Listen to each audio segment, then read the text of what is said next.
Hi, I'm Frank John Burkhardt Jr., owner of Burkhardt Nurseries in Pasadena, California, and I'm here to show you indoor houseplant gardening. Things you need to know first of all is when you're choosing plant material for the location you want to put it in, it's very important to figure out lighting. If it's lower light, we use lower light houseplants. If it's higher light, we can use more choices of houseplants, such as ferns need more light. The mother-in-law's tongue, which is a sansevieria, that will grow in very, very, very low, dark places. So choosing the right plant is very, very important. Next you need to know is on the watering of the plants.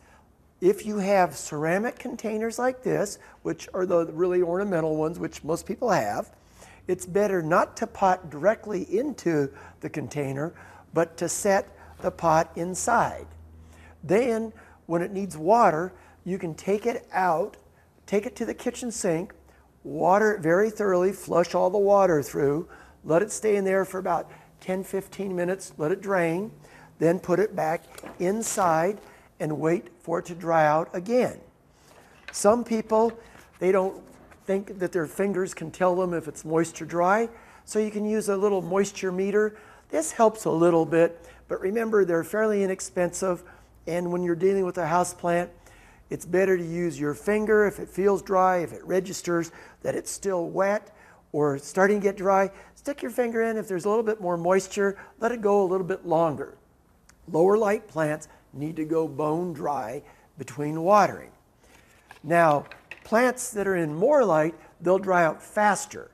Some people like to just mist their little plants, and what they'll do is they'll mist their little plants and do the little fern. It gives them a little bit of humidity. That's okay, but don't wet the furniture. Also on ferns, they like to, again, they need a little bit of moisture, and if it's a sunny, bright window, they're going to dry out a little bit faster. So you need to check those maybe a little bit more often.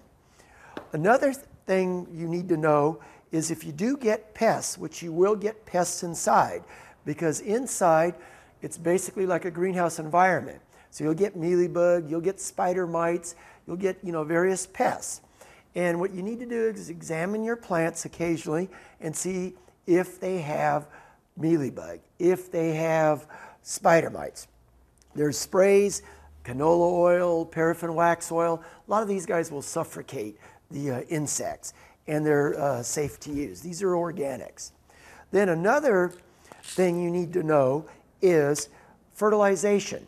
A lot of us don't really want to fertilize our plants once a week, twice a week, 3 times a month. So what we'll do is we'll use Osmocote, which is a slow release fertilizer, and what we'll do is we'll use a cap full, depending upon how big the container is, and this will last almost 9 months. Then another thing you need to know is make sure, clean off dead leaves, and you need to cut them all the way back.